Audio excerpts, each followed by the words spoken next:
Hola, todos. You are in for a real treat today. We were fortunate enough to speak with Michael Adams, Executive Director of the TRI Association. That's TRI. This is an association of schools in Mexico, Central America, Colombia, and the Caribbean. Michael embodies the spirit of community, connection, and sharing that supports the TRI mission. He also represents yet another ex-head of school that is genuine, dedicated, and wise in their leadership. Starting with his own going global story and then throughout the interview, Michael demonstrated warmth and humanity that clearly reflected the vibe of the part of the world that is his chosen home. Check out the show notes to read his full bio. A few of the topics we covered in the interview include the role and mission of TRI initiatives and activities, when recruiting to the region, what one can expect regarding school cultures, practices, positives, and challenges. And finally, topics and trends for the region going forward. This episode was recorded on November 6, 2023. Get ready to feel the welcoming embrace of Dr. Michael Adams. Well, hello, Michael. We are so excited to have you join us. You're our first guest to come on from Latin America. So thanks for coming on the podcast. And I've kind of given away the region, but where specifically in the world are you? Well, thank you very much. I feel privileged to be one of the first or the first from Latin America. I am lucky to live in Bogota, Colombia, in the top part of South America. Excellent. So before we jump into our guiding question, let's do a going global story or two. So what's a story of your experience as an international educator that you can share? Yeah, thank you. I often tell this story because I grew up as a third culture kid. So I went to the American school in Japan in the 70s and graduated in 82, went back to the United States to go to college and found reverse culture shock, found myself thinking, what am I doing here? This is an interesting spot. I had chosen a very small liberal arts school based on a good recommendation from my college counselor. And it was great. It was a great, great fit. However, I went from Tokyo, Japan, huge, big city, traveling everywhere in the metro, living amongst international students from all over the world, to rural Texas. And so it was a huge shock. But, I made it through, did that. During that time, I met and married my wife, Clara. We've been married for, now, 30 plus years. And when I finished my schooling, she was still in school. So she finished hers. We moved to Austin, Texas, thinking, okay, this is where we're going to be for the rest of our lives. I was a teacher. She did a master's degree. And at the end of that time, we thought, well, what are we going to do? And she's originally from Colombia. So she was born here in Colombia. But when she was 2, she moved to the States and grew up there. And so we kind of looked at each other and we said, well, we have $3,000 in the bank. That's it. And we don't have jobs. Why don't we go to Colombia for a few months and meet your family? Yeah, I can get to know the culture. At that time, I spoke basic Spanish, kind of based on schooling. And so we moved down. We lived with her family, some aunts. She had 3 aunts that had never been married. So we moved in with them. Her grandmother was alive at the time, too. And so I kind of experienced this immersion, learn Spanish in 6 months type of situation. Oh, I love it. Yeah. And quickly I started to see, wow, what an amazing culture. The other interesting thing, I come from a very tiny family. I have 1 sister. I have 1 cousin. My mom's an only child. My dad had 1 older sister. And we moved to Colombia and my wife has 11 aunts and uncles, 28 cousins. I mean, it was just all of a sudden I had to do a family tree in the back of our closet because we got together with the family every Wednesday night, family dinner. And so in would come, 20 people. And I was like, who are all these people? But my point is, I quickly realized that, wow, what an amazing experience. So those 6 months ended, our $3,000 ended, and we said, what are we going to do? And so this was in 1990 in Colombia. And as you may know, the social political situation here, the drug wars, et cetera, were not great. Yeah. Our family thought we'd gone crazy when we moved down and advised us otherwise, but we came anyway. So during those first 6 months, though, I had made contact with the school in Medellin, Colombia, called the Columbus School. And mainly, I'd made contact with them because I wanted to make sure I knew who the director was, because he was the warden for the U.S. Embassy. So he was a nice guy, John Schober, still a good friend, still lives in Colombia. And so he and I connected. He knew I was a teacher. And so he would contact me every few months saying, hey, we've got a job, because people were leaving a lot at that time because of this situation. So I contacted him and said, hey, is there still a possibility of me working at your school? And he said, well, yeah, for sure there is. And what about your wife? I was like, well, she's not a teacher. He said, but she speaks fluent English. She's an English major. I can maybe hire her too. So we both went in and we took jobs at the Columbus School, and we're very happy. Kind of said to ourselves, yeah, we can do this for a year, maybe two.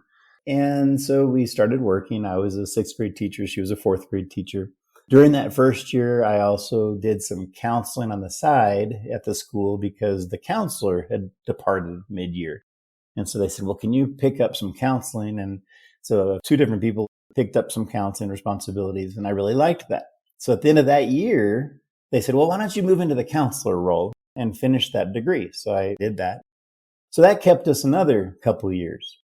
Then we said, well, let's start a family. And so we had our first son in 1992. David was born. And I quickly realized, and we both realized, that what a wonderful place to raise children amongst cousins and family and just the warmth of the culture. So that led to another couple of years, and another son, Nicolas, was born in 1995. And then professionally, I started having some opportunities. So I moved into a principalship. So then I was the middle school principal and liking that. So we stayed in Medellin for 10 years. And again, I thought, well, what's going to happen post Medellin? And sure enough, I got a tap on the shoulder if I'd be interested in a head of school position in another school in Colombia, in Manizales, Colegio Granadino. And I went there, fell in love with that idea, and we moved to Manizales. So my story really is, we came for 6 months thinking this is just temporary, and then we'll go back to the States. And it has now been 33 years. I had different opportunities. I was at a head of school to small school. Then I was asked to come to Bogota to be the deputy director here at the Colegio Nueva Granada. Did that for a few years, then moved to Cartagena, was the head of school. Then a good friend of mine retired from the superintendency in Monterrey, Mexico. And so he said, hey, would you come here and be willing to interview at ASFM?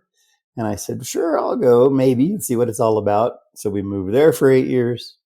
And then 2.5 years ago, I hung up my head of school shingle and moved back to Colombia to take on this position, which I'll talk about in a little bit. But I tell that story a lot because I think part of it was growing up in Japan amongst just a beautiful culture and diversity within a school and within a community. And I missed that when I went back to the States. Luckily, marrying a Colombian woman, Clara, and then falling in love with not only her, but her family and her culture, and realizing that the diversity in the culture here was something very different than Japan, but similar in a sense. And I wanted to experience that myself as a professional, but also wanted our children to do so. So we did have a third child at one point too. Tomas came along in 1999 and also has enjoyed. So we've raised 3 children abroad, 2 of which still live abroad here in Colombia. 1 is back in the States. So yeah, I feel very happy with that and excited about that story and tell it a lot, because people often, when I used to interview people, they would say, well, I'm only coming for 2 years because then I'm going back. I'm like, oh, do you want to hear my story? Yeah. Oh, I love it.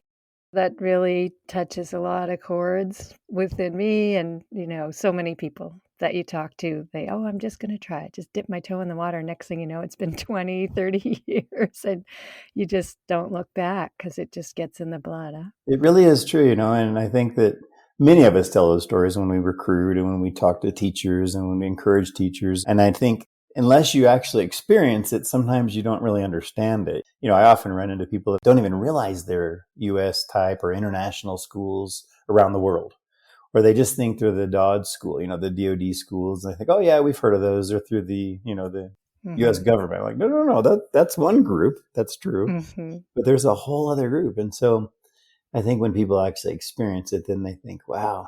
And I think you and I, we've all found teachers to say, wow, can I even go back to the States at this point? Yeah. What would it look like? What would it feel like? I often tell the story that my children, they of course travel, they're dual nationals. We're all dual nationals. So we all have Colombian and US citizenship. But my kids have never lived there, except for my youngest one now, who's living there for the first time ever. And so they know the United States through Disneyland. I say it's kind of like the Disney World, Disneyland, grandparents' home, experience, which is not the real experience, So it's a beautiful experience. It is a beautiful lifestyle. It obviously has downs, pros and cons. I did miss out on some family experiences with my sister and her daughters and all of that over the years, but we try to make it up through great vacations and going back to the States a lot and seeing them. So I feel fortunate. Yeah, I love it. I've realized through your explanations of where you've been that I think we have several contacts in common. So we'll have to talk about that once we get back off air. Yeah. But that's another that I find really fun about being international is all the connections that you make and worldwide. And, Yeah. it used to always amaze me. It would be the last day of school and you'd all be together in one room. And then you knew that the next morning everyone was going all over the world. It was just such a tingly feeling that I always used to get. And then you'd be all back together again. And it's magical. It really is. It is. It's a magical, huge world, tiny community. Exactly. In my current job, I do a lot of kind of helping other teachers make decisions about where they're going to go and what they're going to do. And so people know that I have a huge network. So they often reach out and say, hey, Michael, I'm thinking of going to this area, this school. Do you know anyone? I'm like, well, yeah, Right. actually, I do. Now that you mention it, yeah. Yeah. Oh, well, that's great. Thank you for the rich and detailed Going Global story. Fantastic. And still global. Yes. So let's get into our guiding question for the episode, which is what does the TRI Association do and how can educators access its services? And I'm going to start by going into a little bit more of a supporting question on it. What would those new to international education and veterans need to know about your organization? And maybe you can bring in things like mission, history, services.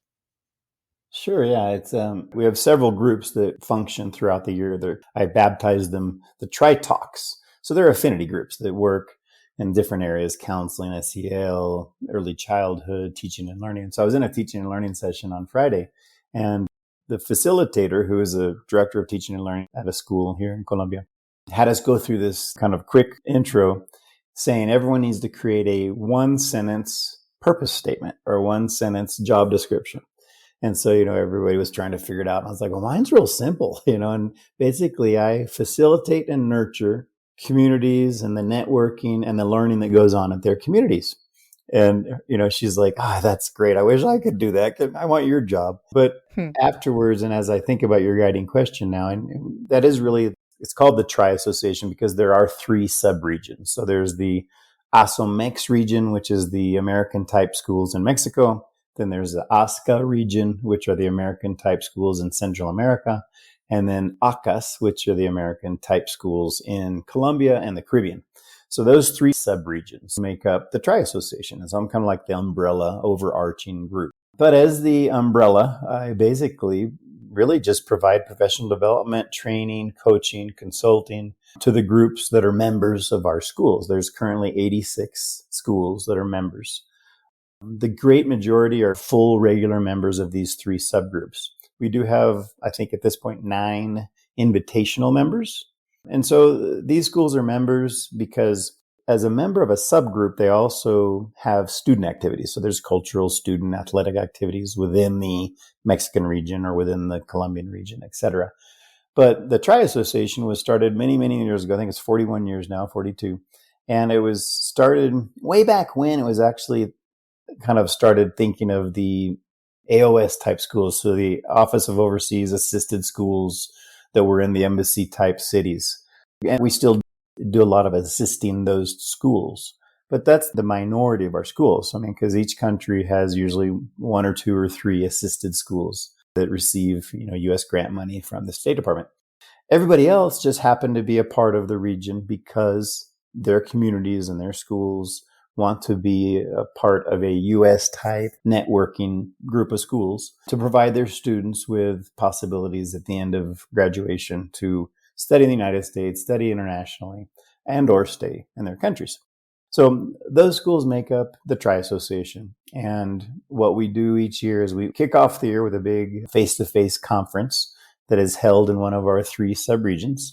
So just last month, we had a conference here in Bogota with 950 people attending. Last year was in Panama with around 750. The year before that, it was actually virtual because that was right after the pandemic, or kind of still in the pandemic. And so we did it virtually, and we had 2,000 people attend. But typically, we've got between 500 and 1,000 people attend those sessions each year in September or October. And it's kind of a way to kick off the year. It's a way to kick off the professional development, themes, networking.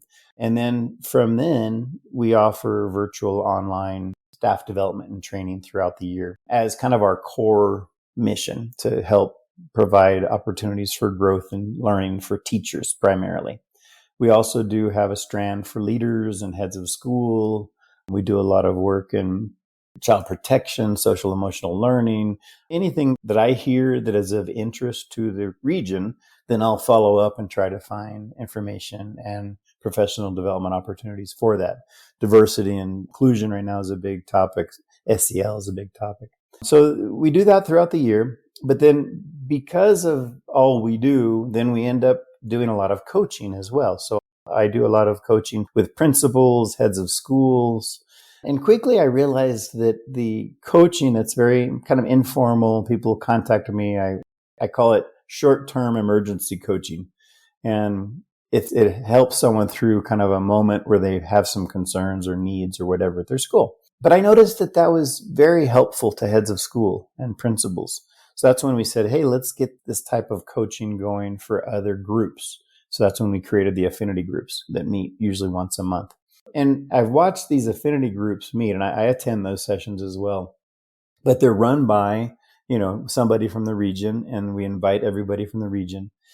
But it's been beautiful to see how they all get together and help each other. So it really does, when you go back to our mission being nurturing the mutually supportive communities in a way that helps transform learning, that's really what I see happening during these Tri-Talk groups and during the professional development sessions as well, because we try to keep them very interactive, not just sit and get, because first of all, teachers don't want to spend the whole day teaching and working with kids and then sit down in a virtual meeting and just listen. They want to talk and they want to network.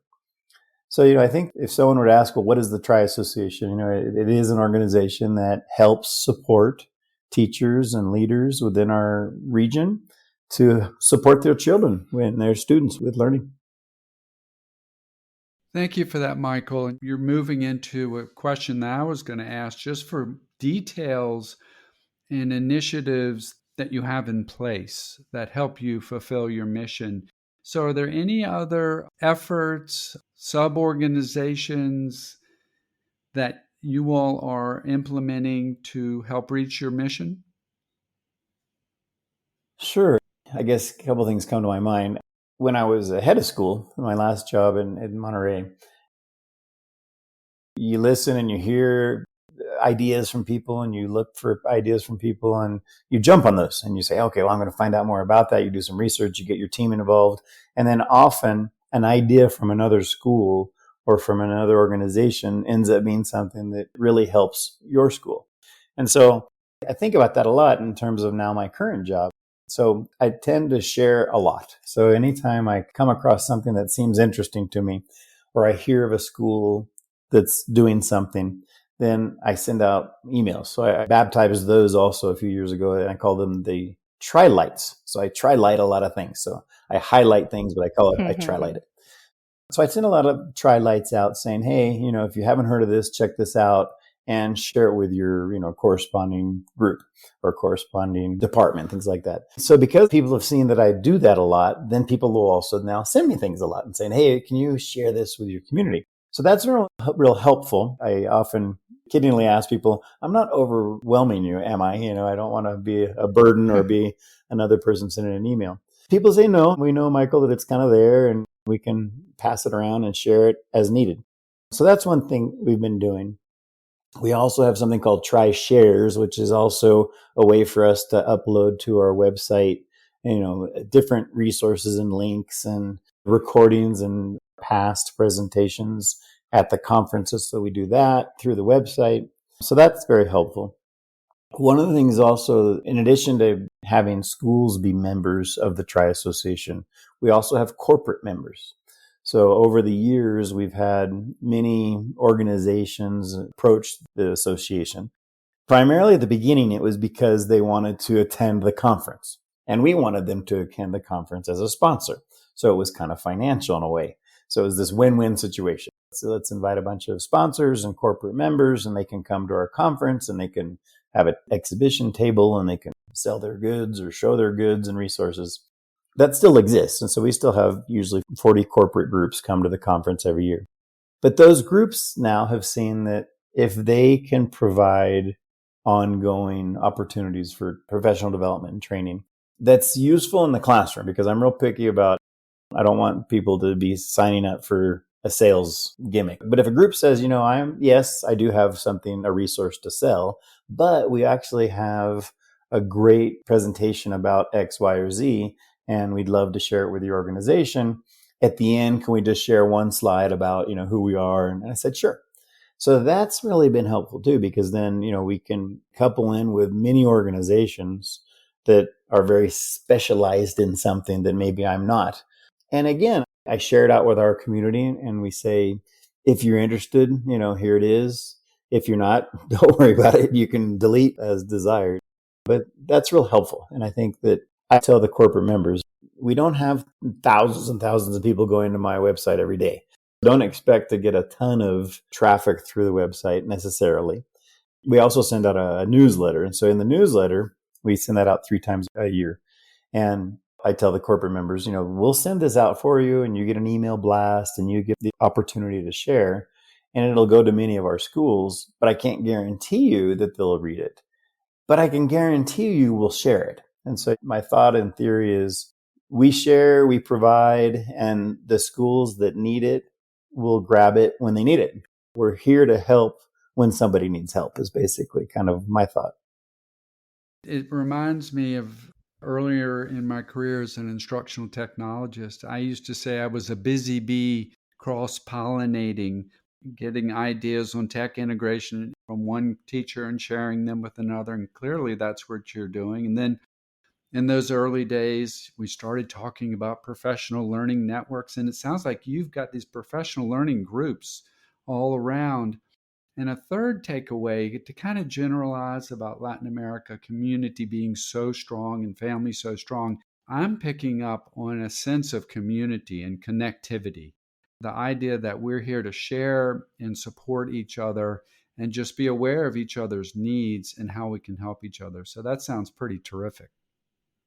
Luckily, I've experienced both Asia, living in Japan and growing up there. It was as a student, so I really didn't know the ins and outs of these school community teacher networking, so to speak.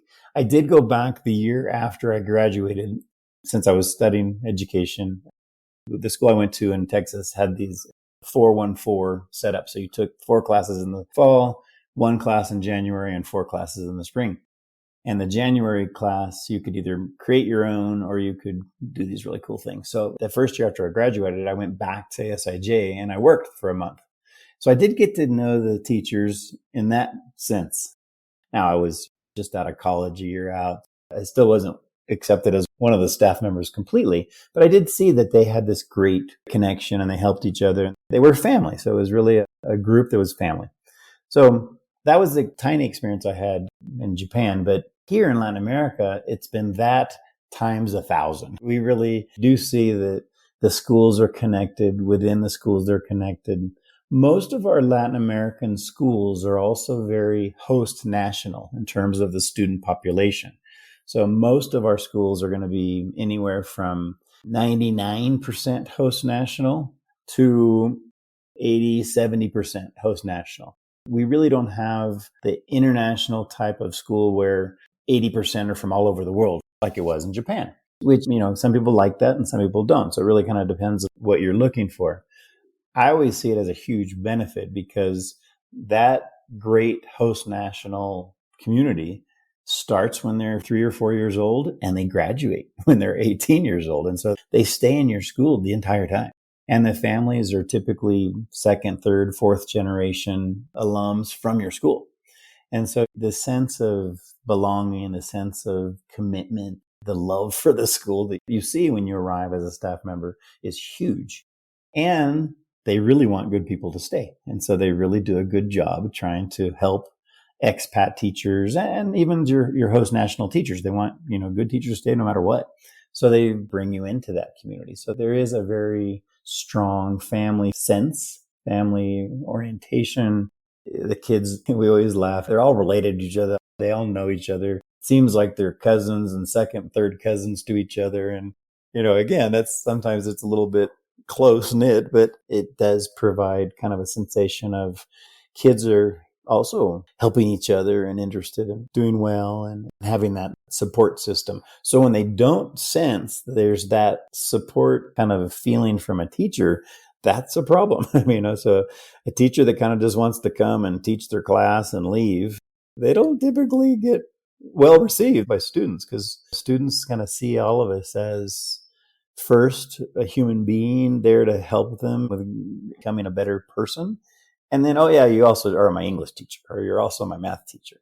I think that that's the beauty of Latin America. And I think international teaching too, as well. I think there's probably more similarities in that sense than there are others. I definitely felt it as a student in Japan. So, I don't think it's just Latin America. However, Latin America, the warmth, the culture, and the fact that we are so host national, I think provides even a stronger sensation of family warmth and family nurturing that does exist within our schools.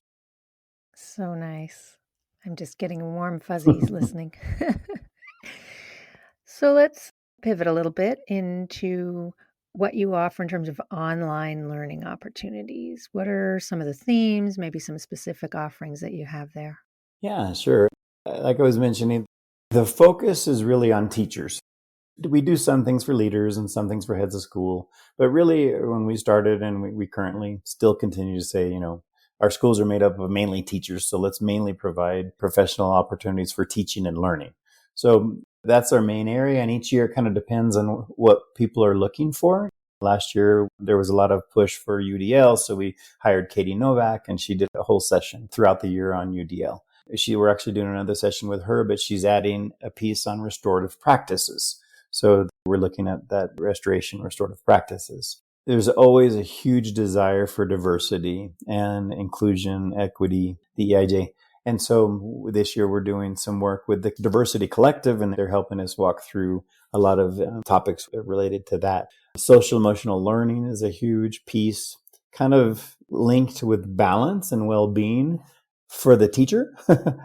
So that there's not burnout and stress and, there's always going to be stress and difficulties and frustration. So how do you help support those teachers and those schools so that their teachers stay in the profession or stay at the school or stay within the region? And then that links to students because obviously the teacher's in a good spot mentally and socially and emotionally. Well, then they're more able to help their kids be in a good spot in that sense. So those are the big pieces.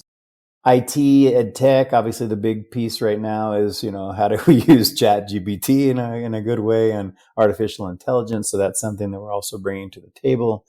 Child protection, we do a lot of work with ECMEC and the State Department and some grant monies we have there to provide ongoing level 1, level 2 child protection training and connecting schools that are having issues. And so we'll connect them through to the ECMEC group to help them get support as needed. So that comes up a lot just in the sense that everyone wants to make sure they're not responding and reacting to a situation, but they're preventing and promoting belonging and inclusion and appropriate types of relationships, et cetera. So all that is done through that work. We did start a couple of years ago. We said, we want to help schools with HR, human resources. So we did a little bit of work there with some of the groups. That didn't get as much traffic as I hoped. So we're going to try to keep working on that. Also, community service. It's something that I'm really interested in. As we all know, most of our international schools do attend to kind of the affluent group of the city, either the international group or the host national group that has the means to pay the tuition of the schools. And so there's nothing wrong with that. And that actually is kind of part of our mission of saying, we're helping future leaders of a country. And we hope that if they do go to the States to study or internationally, we hope they come back to their country to help continue with the development of the country. But at the same time, we realize that our kids are within a bubble. And so in Latin America, unfortunately, there's a huge divide between those that have the privilege and those that don't. And so one of the things that many of our schools do is they have a very strong service learning, community service, CSL type of program at their school. And so I like to share those things, get people involved. We have a CSL affinity group, TriTalk. And so we're trying to get those people to work with each other. And recently we've done some work with Inspire Citizens, that they do some work around the world. And so they're now helping a lot of our schools here, because I think that we have to make sure not only our students understand this, but our schools understand that they also have to give back. So hopefully they can be community leaders, not just the affluent school in the city or the American type school in the city or the international school in the city, but a school in the city that's trying to help the city become a better place to live. So I'd say those are probably some of the things that we currently are doing. Exceptional needs is another area, inclusion, exceptional needs, helping all of the multi-tiered systems of helping all kids succeed. I think that that's when we all started looking at the idea of inclusion. Most of our schools really looked at all aspects of inclusion, not just the learning needs, personal needs, all types of, we want all children to feel like they belong at our schools no matter what. You're really painting the picture for someone who is thinking about looking to come to your region or further into Latin America. So let's move into what it's like for someone who is thinking about recruiting, coming to your region. They've already heard a lot of helpful information from you. What are some more positives for people to think about coming to your part of the world? And then what are some minuses? Because we always say eyes wide open. Know what you're headed into. Yeah, of course. I'll start with the positive side or the pro side, I guess. I think we've talked a lot about the human warmth of Latin America, and I think that's very crucial. I often tell people I've stayed in Colombia and Latin America because of the people and the culture more than anything else, more than maybe even the schools. I think, yes, I've enjoyed my schools and I've enjoyed the communities and all that, but it's because of the people within those communities and schools. And so I think that for sure is the pro side. Like I was saying earlier, it's a host national experience. So even though you might be, if you're coming down as an expat teacher, you could be at a school, if it's a smaller school with a lower budget, there might be 10 expats, and so you may have a very small group. At my last school, we had ASFM is a large school, 2,600 kids, big budget. So, but we still had, of the 450 staff members, 100 were expats. So you're still the minority, and it depends on where the schools are recruiting from, but they may not be from all over the world. You might have primarily United States, Canada, maybe some from UK, maybe Australia, New Zealand, but you're primarily going to find, the US group. That's typical of our schools, but it is important for someone to know that, they're not coming to a school where everybody's an expat. Like my school in Japan, everybody was an expat. I think that with a few exceptions of some locally hired US or, English speaking teachers, but for the most part, they're all expats. I see it as a pro, so now some people might say, well, no, I'm looking for a school that is all international. Well, then you probably don't want to look at Latin America because it's going to be hard to find that. Even your capital city schools, the school in Bogota, the school in, Santiago, Chile, the school in Santo Domingo, Dominican Republic, or Mexico City, you're still going to have the great majority of your students being host national, the great majority of your staff being host national. And so that's kind of something that you have to think about in terms of what you're looking for. There still is the expat staff. There still is the expat, sensation, feeling, experience. You still have that. It's just a bit different. I see it as a pro, again. There are some things that, I always tell people don't think too much about this, but proximity to the States, the weather. When I moved to Mexico, I was surprised, or not surprised, I knew this was going to be the case, but I hadn't had seasons for 23 years because In Colombia and Latin America, Central America, you're close enough to the equator, your temperature never changes. So it depends on your elevation. So if you live on the coast in Cartagena, it's always hot and humid year round. If you live in Bogota at 2,400 meters above sea level, it's always chilly year round. And so when I moved to Mexico, I thought, oh, I've forgotten what it was like to live in the seasons. Now the seasons there are very unique. They're not like the United States seasons. But I mention this because the weather. People usually like the weather. They like to have the tropical feeling. I do recommend people do a lot of research, though, because the first time someone comes to Colombia, to Bogota, or they go to Quito, Ecuador, and they realize, oh, wow, this is high up and cold. It's It's what's cold. going on. So you have to do your research. But, I think that's something that people like. I think that most of our schools, I think part of this is because of the family nature, but one of the biggest pros, and one of the things that I used to tell teachers when I was the head of school is, we want you to grow at our school. And if you're interested in different positions or different, opportunities, we can probably make that happen here, and if you're thinking about going into a different role, a counseling role, a department head role, or a assistant principal role, things like that, we want good people to stay. And so a lot of our schools are willing to kind of invest in their staff to try to help them continue to grow. Obviously, there's a win-win situation there. If you've got a good person, they like your country, they've been successful, and you can help them grow into additional positions, then I think that that's a huge plus. So I often tell teachers, if you come here and you fall in love with it, kind of like I did, there's a good chance, you can see yourself progressing. Again, I go back to my story. I came as a teacher, I moved into a counselor role, then I moved into a head of school role, and those were all great opportunities. So I think those would be the benefits, I guess I would talk about. Minuses, the first thing we tell our teachers is our kids are very, very social. So they like to talk. Mm-hmm. And sometimes some teachers have a hard time with that because, and what I often tell, not anymore, but I used to tell teachers, you can use that social nature of your Latin American kids to your benefit and to their benefit, as long as you're not trying to have them just sit in a row and sit still and not talk and not socialize. If you're going to try to do that, you're going to have a problem. Now, I think that's pretty much similar to kids everywhere. I think kids are social, and kids want to interact. They want to be engaged. They want to be empowered. They want to feel like they have a say in what they're doing and how they're learning. And I think that's just children and good pedagogy. But I do think that the Latin American student tends to be definitely more chatty and more social. If you're a teacher who's looking for a very quiet, kind of obedient type of group, it's going to be tough. I don't see that as a pro because I personally think that chatty type of child is going to better engage and benefit more from their learning and their education than a child that just sits there and says, yeah, just tell me what to do and I'll do it.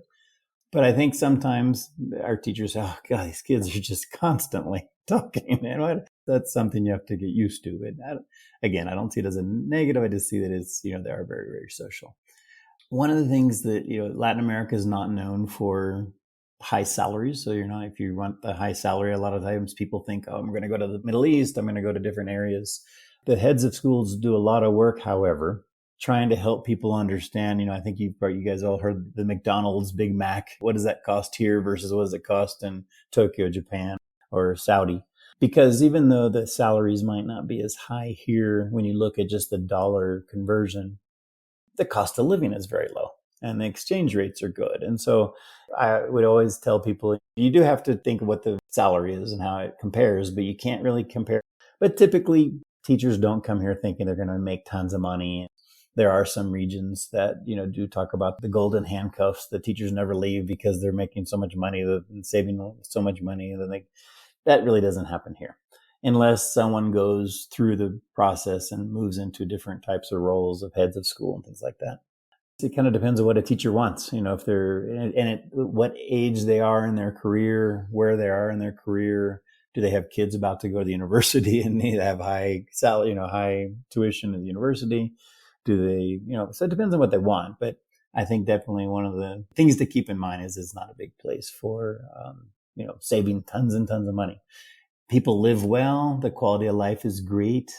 Like I said, you can do so much more here with so much less in terms of finances. And what I experienced over the years is really teachers don't come and stay somewhere because of money. I typically see people going and staying somewhere because of the fit, because of professional growth, because of feeling like they're making a difference in the lives of children, a community, a school, and they feel like they're progressing and they have their purpose. Our conference next year that's going to be held in Mexico City, we already have the theme, and it's teaching, leading, and living with purpose.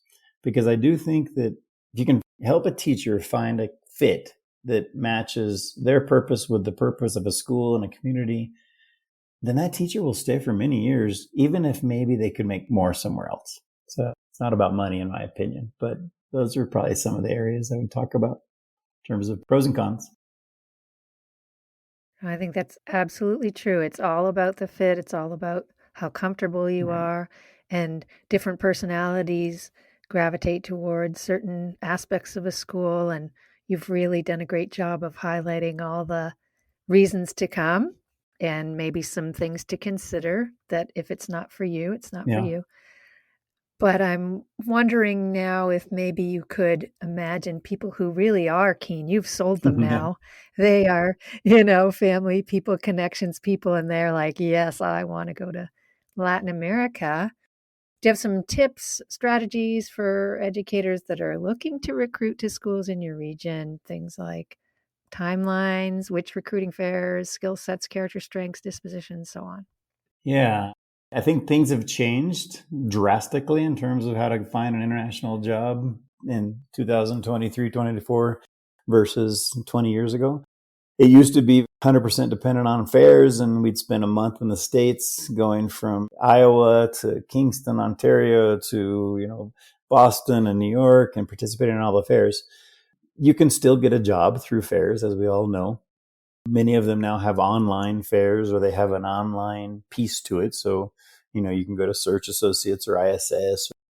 Well, I think the UNI fair stopped, and I think the Kingston one stopped as well through Queen's University. But those still exist. But in reality, I think most of our schools are focusing more on the networking aspect. So the first thing I always say to people is, do you know somebody at that school? Do you know someone who worked at that school? Do your research ahead of time to figure out which schools you're interested in going to and reach out to those people.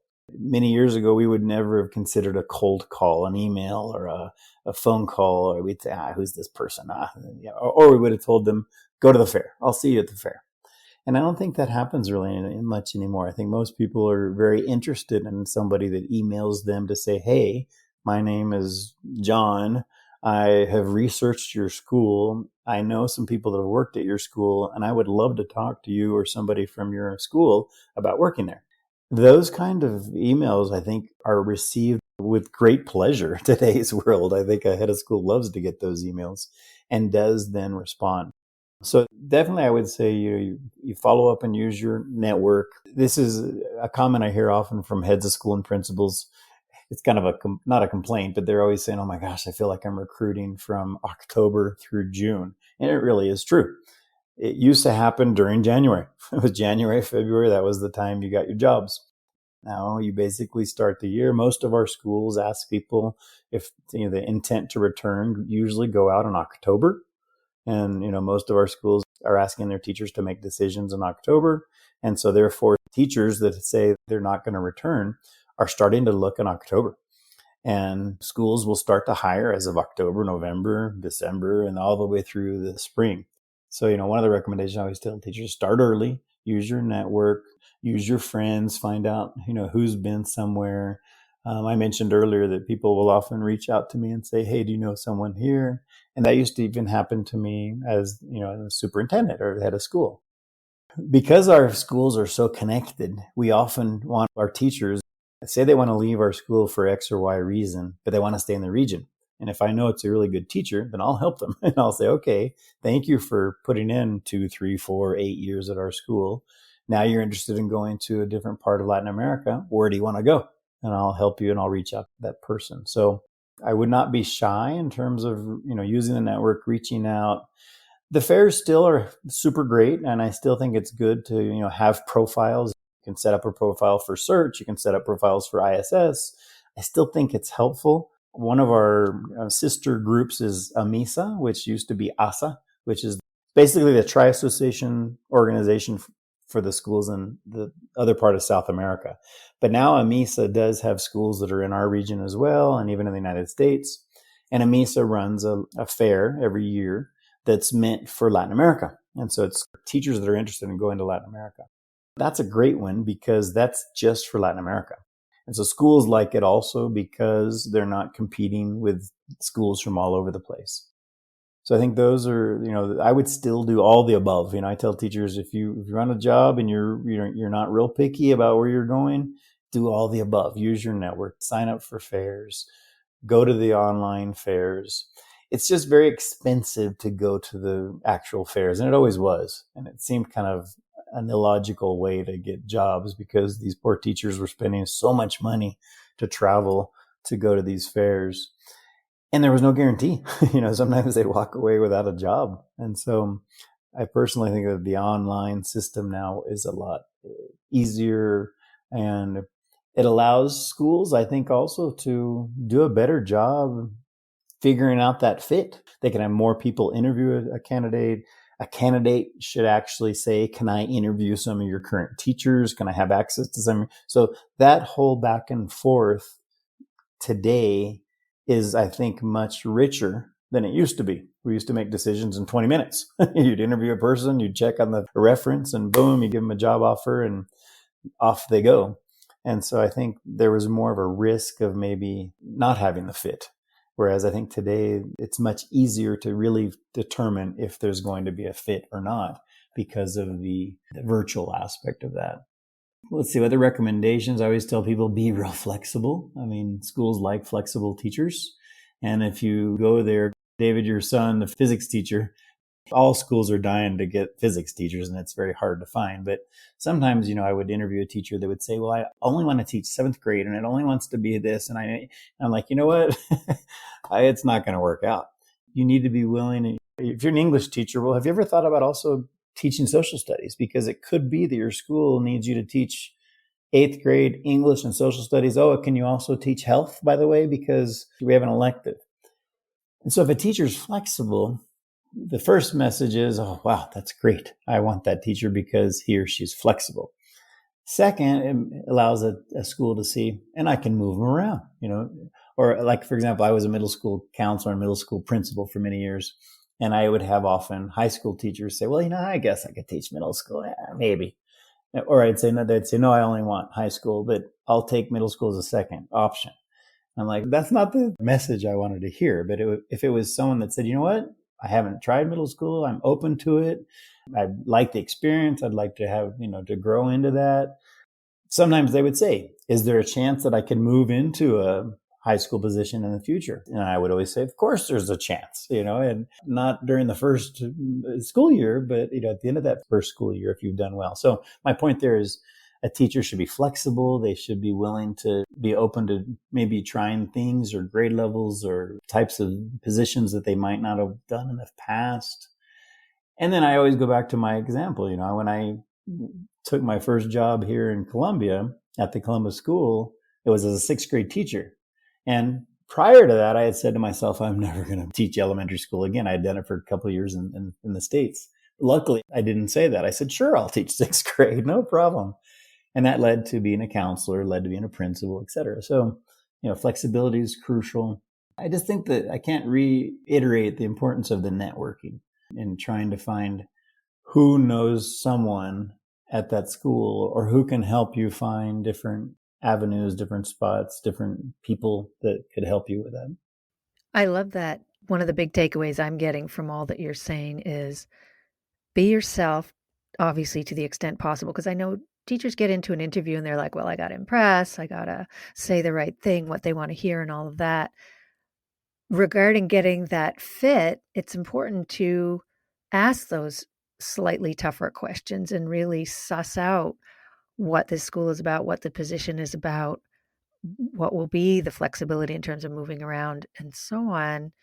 So important, really, almost more than in say you're teaching in your home country, to just make sure that you fit with that school, with the mission and so on. Ask those tough questions, Yeah. because I think that's a message that'll be really good for teachers to hear. So thank you for that. Yeah, I used to tell people you're better off asking a tough question and maybe not getting a job because they didn't like the question.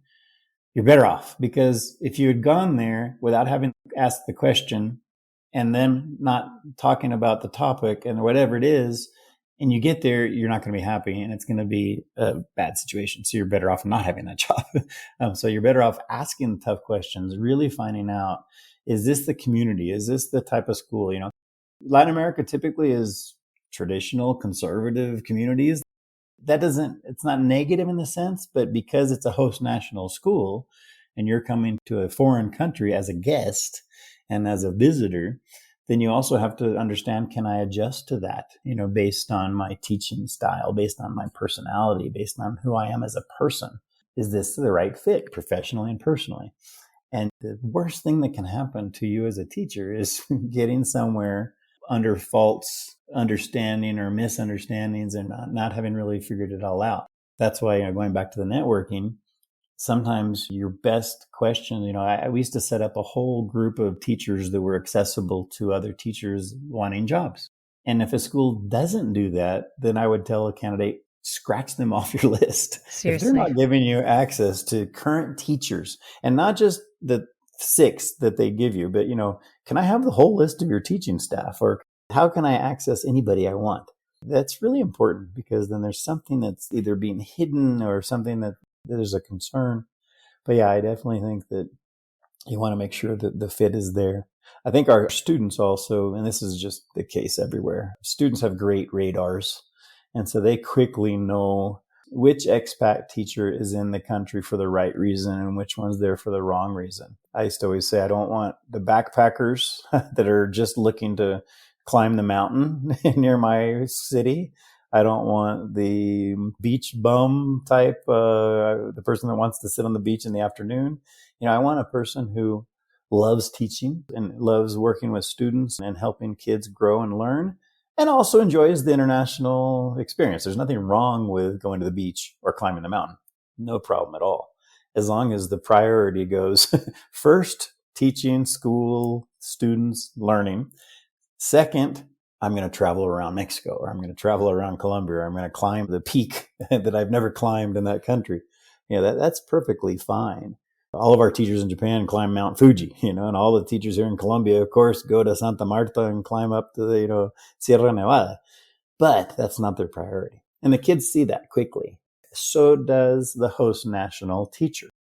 And so the colleague will quickly figure out why a teacher's there. So you want to make sure that the fit is really good.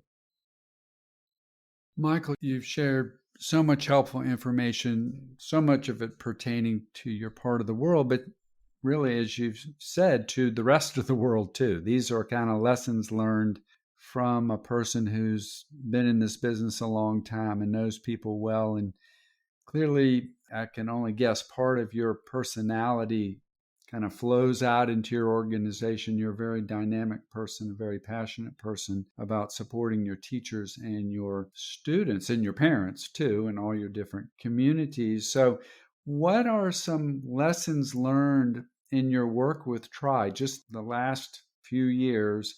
What are some lessons that you've picked up from working with your teachers and your students and your parents and leaders? Yeah, I was thinking about that when we talked about this question ahead of time a little bit. I was thinking, how do I divide it from, it's hard for me to think about TRI only and not also think about 34 years of living in Latin America. Because I do think a lot of the lessons learned that I have from just living here for so long and working with schools for so long are still very pertinent to what I do today. And so I guess the first thing I would say is my parents really helped me grow up with the serenity prayer, which is, we all know of accepting the things we can't change, courage to change the things we can, and then wisdom to know the difference. And so I always talk about that And I always talked about it as a teacher. I always talked about it as a leader. I always said, hey, this is, we all have to have serenity, courage, and wisdom if we're going to be successful in whatever role we're doing. So I still see that as it's something that drives me every day for sure as a lesson. I used to tell stories of kids don't learn from people they don't like, teachers they don't like, and teachers don't follow a leader that they don't like. And so your goal isn't, I want people to like me, because that's not the idea. But there has to be a sensation of mutual respect and care and mutual well-being. And I'm here for you and you're here for me. And I'm going to scratch your back and you'll help me, because there's always a moment, especially for the international educator, that is away from their family, unless they travel with their family, and some do. But, typically you're on your own, or you maybe have a spouse, or you maybe have your kid. But even if you have your spouse and children, you're still by yourself in a new country without your extended family. So I think that idea of focusing on care and helping each other as a person first. So again, if someone might sign up for a conference or a session, and if they're disconnected or they're not, I'm not going to judge that, because maybe something's going on. I'm actually going to follow up and say, hey, normally you're super involved with these sessions, and I noticed today you weren't. Is there anything I can do? So I think the lesson there is, you just have to show you care all the time as much as possible. Another book I always recommend is Miguel Ruiz's book called The Four Agreements. And the reason I always refer to that book is because I think all the four agreements are great, but the being immaculate with your word, trying your best, don't assume anything. All of those things I think are just very typical situations for international education. And so in my role too, I'm always doing that, trying to think, how am I going to not assume, be immaculate, do my best, don't take anything personally. That's the other agreement. So I use that daily, like I used to always as well. One of the things also, I often tell young leaders, don't let your ego get in your way, nor let your ego mess up your job. You have to be humble and you have to use others, so as a teacher, it was important. As a principal, as a superintendent of a school, I always said, hey, I don't have all the answers. I may be the superintendent of this huge school and one of the best schools in Mexico, but I need people's help. And so in my role, I think at the Tri Association, it's even more that way, because it's me and myself and and I do have a couple of people that help me with the books, and I have a person that helps me with the website, but I don't have a staff. So I went from being surrounded by 400 people all the time and tons of kids and all that to being on my own, working from my home. So I have to create a group of supporters, and you have to create that as a way to support the group. I can't pretend to do this by myself. And so that's why these Tri Talks now, there's 8 or 9 different affinity group leaders that are helping me. The teaching and learning group is super, super important for me, because they help me provide ideas for the future conferences and online learning. We usually co-host the conference in September and October with another school. And I want to make sure that school feels like they're equally in charge of helping create the environment that we're going to provide to the region. So, I think creating that team, always having somebody that's willing to call you and say, hey, I think you should think about this, or I didn't like that. That's important. So those are lessons learned. I think being humble is just something I think that it's truly, truly important. I also like the quote from Dr. Martin Luther King. He says, it's always the right time to do the right thing. And I have a unique role. I have 86 schools who work with me. I don't have any supervisory, I have no control over any of them, nor do they have to respond to me. I don't have any governance type of issue over any of them, which is great, because really I can just be here to be helpful and provide support. And nobody has to worry about did they participate? Did they not participate? Did they participate enough? And they can ask me questions. And so I can do what I think is the right thing to do at the right time, without feeling like I'm going to ruffle any feathers or step on any toes, because it doesn't matter if I ruffle feathers or step on toes. If I know what I'm doing is for the right thing at the right time for students and for teaching and learning. Fantastic. And, it sounds like you really are living your mission. You really have a goal of being as helpful as you can. I love the collaboration aspect. So sounds like a great association. What's on the horizon for Tri? What trends and topics are you talking about? I think a lot of them I've already mentioned. I think the diversity inclusion is something that schools, especially in our region, where schools tend to say that the regions are traditional and conservative. So they're like, oh, how do we deal with these topics with our students, with our staff, with our communities, with our families? So I think that's a big one. I still hear daily concerns of burnout, concerns of, people leaving the profession. So I think that that's something that we need to continue to say, how do we help teachers help themselves? And it's hard online, as an ex-counselor, I think, oh gosh, the last thing a person that's struggling through anything emotional wants to do typically is connect to a computer. However, sometimes it's the best way or the only way. So I think that's a big piece for sure. As a personal kind of goal, is I go back to the community service piece.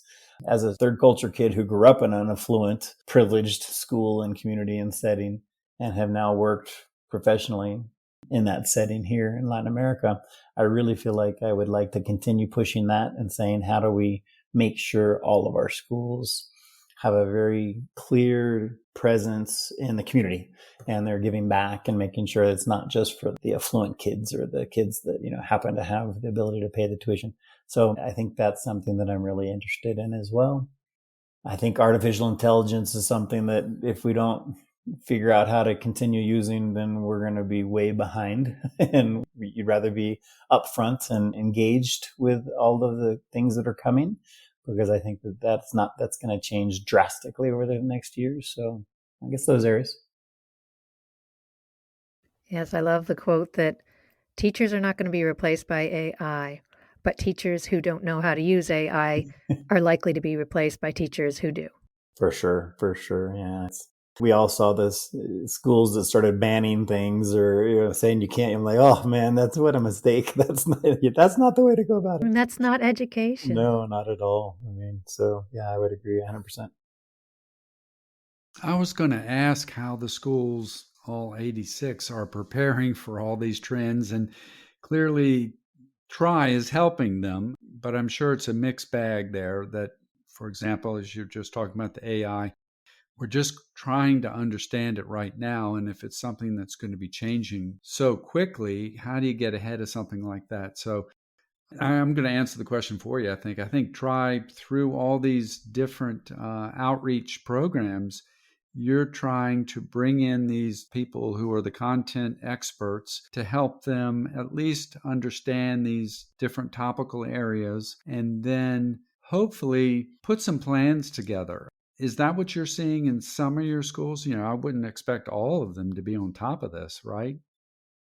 Yeah, 100%. I frequently say that I've got 33% of my schools that are completely involved with everything. Everything I do, they're in there, and they'd send a team. They're just majorly involved.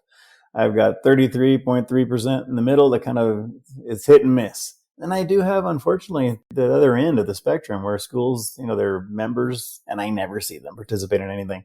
And I feel bad for those schools, and I reach out and I keep trying to say, hey, here's what we're doing. And I try to connect schools to each other. I feel I'm super successful when I hear somebody from one school during a session say to somebody from another school, hey, can we connect separately or afterwards? Because I'd like my early childhood team to connect to your early childhood team based on what you said. When I hear that, then I think, boom, bingo, that is what we're here to do. And so, my theory is we just keep offering it and keep pushing it and telling people it's there and connecting people with each other. And those that need it will take advantage of it, and those that don't are missing out. But I do think little by little, as people talk more and more, I had a curriculum leader from a school the other day say, Michael, I just think that our budget is so tiny and we don't have any. So if it weren't for what you guys do at the Tri Association, I would not be able to offer pretty much anything to our teachers. So how wonderful, thank you. Keep doing it. So, I think we just keep offering it and keep promoting the networking. Again, it's not me, it's not Michael Adams providing the PD. It's Michael facilitating the networking so that teachers and schools can grow. Awesome. So you've touched on some of these, but what's the future of your Try organization? See how many things I can connect the word try to. Try talks, try share, try lights. It's become a bit of a joke with my board. I have a great board, by the way. The three leaders of those three subgroups are my board members. And so they're friends for many years. It's great. But, I think that the future is pretty much limitless. I think it's kind of whatever schools need, we could try to do. And I don't run the risk of people not staying as members because they all love being part of the subregions as well because of the cultural student activities. So it's kind of like I never have to worry about membership because it's kind of an automatic membership. So I think as long as I'm listening carefully to their needs and the school's needs and I'm staying connected. So even though I no longer work within a school and I work from my apartment, as long as I stay connected to those that I serve and I listen to what they need and respond adequately and responsibly to that, then I think that we really could do anything we need to do to help support our schools and support our teachers and the students within our schools. Well, that's a positive attitude and a growth mindset for sure. Mm-hmm. As we kind of tie things together here, how can people follow your efforts and the Tri Association efforts? It's a bit of a challenge. Every year we ask all of our schools to fill out a big Google form that asks them to connect the names of their specific leaders and people to about 15 different email groups. So I have email groups for the principals. I have email groups for HR, for the communications directors. So I have email groups for kind of the key roles at the school, community service leaders, heads of school, assistant heads of school. And I use those email groups to send out my tri-lights. And sometimes it goes to one specific group because this is something for the counselors. So I send it to that group. But what happens is a school will not list all their counselors. They'll list their counselor lead, or they'll list the person in charge of that department. And then I rely on that person sending out the information that I send to them to everyone else. So I'm constantly reminding people when I send emails. I say, hey, here's some information on X, Y, or Z. Please be sure to share this with your teachers. For example, I send out, I don't know if you know Irma Anderson. She's a big math consultant through the Arrow project. And so she sends out great information about math. And so I send it to the teaching and learning directors all the time. And I said, hey, be sure to share this with your math teachers. Because what I don't have is a list for all the teachers. Because again, there's 86 schools and, it's thousands and thousands and thousands of teachers. We do maintain the list of the teachers that attend our conferences. So little by little, I'm able to send things to those teachers, but they don't always stay at the school. Sometimes they leave. Sometimes their emails change, things like that. So if someone really, going back to your question, if someone wants to follow what we're doing, they can just go to the website. So that, we do list our Tri Association virtual learning opportunities. That's all on the website. The annual conference information is all on the website. The Tri Shares information is all on the website. But you and I both know teachers are very, very, very busy, and they're not typically after school browsing the Tri website to see what's available. And so I do really rely on the people at the schools to share the information I share with them. When sometimes teachers will reach out and say, hey, I didn't know this was taking place. And I'll say, well, I'm so sorry. Here's the website, blah, blah, blah. But I also tell them, please go to your head of school and or the director of curriculum or the teaching and learning director and ask them about the information I've sent, because your school is getting all this information. If they're not sharing it with you, you need to ask them why not, and ask how they can get that information. So we do have an Instagram account, and we do have, I think there's still even a Facebook account, but it's just, there's not a lot of followers. It's one of our, I guess that would be an area I think we could continue to try to push and encourage to get people to follow us on Instagram and LinkedIn. We have an account there as well. But the main thing is through the email groups that the schools have set up so that I can then send that information to those groups. Terrific. Well, we've enjoyed your triangulation of the trifecta of your tribe. Oh, Audrey, you are good. Sorry. Probably not using those words right, but had to try. There you go. But thank you so much, Michael, for taking the time. And we really enjoyed learning about your very warm sounding, collaborative, welcoming community. Mm-hmm. So thank you so much. Well, it's been my pleasure. And, as a lifelong international educator, Now I actually see myself more as a Colombian citizen who lives here and also works in international education. But no, as a lifelong third culture kid turned into international professional, I feel privileged and blessed, and I'm happy to help anyone and everyone that's interested in this experience find out if it's for them. So thank you very much for the invitation. Thank you, Michael. Thank you. Thank you for joining us today on Educators Going Global. You can find this podcast on Apple Podcasts, Spotify, Google Podcasts, and all the other usual suspects. Please subscribe, like us, and leave a review on Apple and Spotify, and let your teaching friends know about us so we can grow our community. Please reach out at educatorsgoingglobal@gmail.com and join our Facebook group, Educators Going Global, if you have ideas, comments, or wish to share a Going Global story of your own. You can also find us on Instagram at Educators Going Global. Please visit our website as well, www.educatorsgoingglobal.com. All our podcast episodes are on there by topic, along with blog posts, Going Global stories, and our ever-growing resource library. For now, this is Audrey And David. inviting you to travel Teach. and connect with us.